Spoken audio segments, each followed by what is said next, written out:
ये भाई हमारा 3 साल पुराना अमरूद का पेड़ है और इस पे देखिए अमरूद जो आ रहे हैं एक एक जगह पे 6-6, 7-7 हैं, जो कि इसकी हमने कटिंग कर दी थी। और ये देखिए ये हिसार सफ़ेदा वैरायटी है। और ये देखिए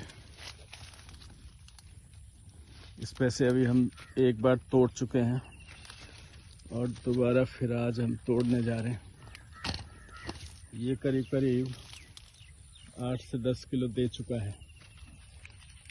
और 3 साल का पेड़ है। हालांकि हमें जुलाई में नहीं लेना चाहिए था, लेकिन हमने फिर भी फर्स्ट टाइम खाने के लिए थोड़ा सा कि इस बार लेते हैं, अगले साल से नहीं लेंगे। और ये इस पर काफ़ी अच्छे फ्रूटिंग हुई है। और दूसरा ये भी है, इस पे से भी मैंने तोड़ लिए 6-7। और देखिए इसकी कितनी अच्छी कैनोपी बनी है। पहले बार हमने जब लगाया था तो हमने देखिए यहाँ से पेड़ को करीब करीब 1.5 फीट पे लाके यहाँ से कट किया था, 1.5 से 1.25-2 फीट। यहाँ से फिर 2 ब्रांच चली हैं, फिर यहाँ से कट किया था, फिर यहाँ से ब्रांच चली हैं, फिर ये हमने यहाँ से कट किया और फिर यहाँ से कट किया अभी पीछे। तो इसकी 4 कटिंग हो गई और इसकी कैनोपी बन गई है। इस तरह से इसकी अमरूद की कैनोपी बने। अब उसके बाद में हम क्या करेंगे, फल तो ख़त्म हो जाएंगे, फिर सर्दियों के आएंगे, तो फिर इसको हम अगले साल से बारिश के नहीं लेंगे, सिर्फ सर्दियों के लेंगे। और फिर इसको हर बार यहाँ से फल लेने के बाद यहाँ से कट कर देंगे। और फिर अमरूद में क्या है कि फूल आते रहते हैं, लेकिन इसमें हमें जो फूल अभी जुलाई अगस्त में आएंगे और जो फिर जाके सर्दियों में अक्टूबर के बाद तक ये फल लेने हैं। और फिर इसको हम क्या काम करेंगे कि फल लेने के बाद फरवरी तक उसके बाद में इसकी फुल हार्ड कटिंग कर देंगे। जितनी भी ब्रांच फल लेने के बाद बची ये सब कर देंगे। ये जो नई ब्रांच आ रही हैं फिर उसके ऊपर में फल आएंगे। और फिर इसको गर्मियों कोई मई जून के अंदर 2 साल मतलब 2 महीने साल के इसको पूरा स्ट्रेस में ले आएंगे, मतलब इसको पानी वानी कुछ नहीं देंगे। और उसके बाद जो फिर इसकी कैनोपी बनेगी और फल आएंगे इसके ऊपर। फिर जुलाई में बारिश जैसी होगी तो उस टाइम पे इसको हमने फीडिंग करनी और इसको नए अक्टूबर के नवंबर वाली सर्दियों वाली फसल फिर लेनी है। तो क्या होगा, ये पूरा फलों से लद जाएगा। इस पर फल देखिए कितने शानदार फल आ रहे हैं अभी भी। और जब ये देखेंगे अक्टूबर में तो ये पूरा लद जाएगा, इसको रोक नहीं पाएगा। इसलिए इसको हम इसकी पूरे साल की फीडिंग प्लान है। और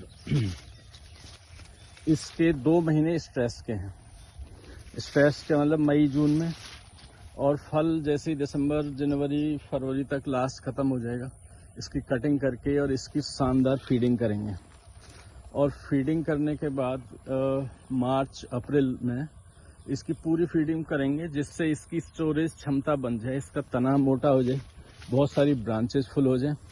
और उसके बाद फिर इसको हम स्ट्रेस पे लाने के लिए छोड़ देंगे मई और जून में।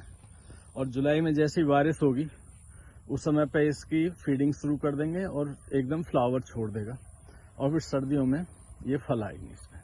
इस तरह से कैनोपी मैनेजमेंट, फिर इसकी स्ट्रेस मैनेजमेंट और इसकी स्टोरेज जो इसकी फीडिंग का, और फिर इसकी फ्लावरिंग के लिए जैव रसायन का स्प्रे कर सकते हैं।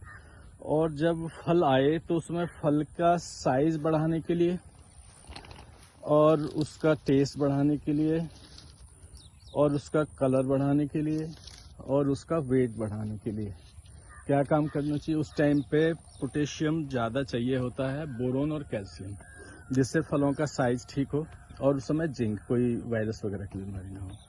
तो इस तरह से इसका कैनोपी मैनेजमेंट और स्ट्रेस मैनेजमेंट और इसकी स्टोरेज मैनेजमेंट फीडिंग का, और फ्लावरिंग के लिए जैव रसायन। और जब इसकी स्टोरेज मैनेजमेंट करते हैं तो तब क्या करना होता है, उसको फास्फोरस और नाइट्रोजन ज़्यादा देना होता है, जिससे इसका शरीर मजबूत हो जाए और ये एकदम तगड़ा हो जाए। और जब फल आ जाए तो फल आने के बाद में इसको उस समय पे कोई भी पानी बहुत ज़्यादा नहीं देना। फ्लावरिंग के समय जैसे फ्लावर से फल बन जाए तो हल्की मॉइस्चर रखनी है और फिर धीरे धीरे इसकी डोज बढ़ानी है, जिसमें पोटास ज़्यादा होना चाहिए और कैल्शियम और बोरोन होना चाहिए, जिससे कि फल फटे नहीं, साइज अच्छा हो और टेढ़ा मेढ़ा ना हो। इस चीज़ का ध्यान रखेंगे। Canopy management, nutrition management, stress management and storage. तो आपका फल पेड़ अब ये तीसरे साल का है, चौथे साल, पांचवें साल देखेंगे तो आराम से ये 50-60 किलो तक आ जाएगा और बहुत अच्छी क्वालिटी है। और इसकी बैगिंग भी कर सकते हैं।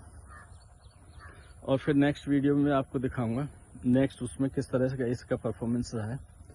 तब तक जय श्री राम।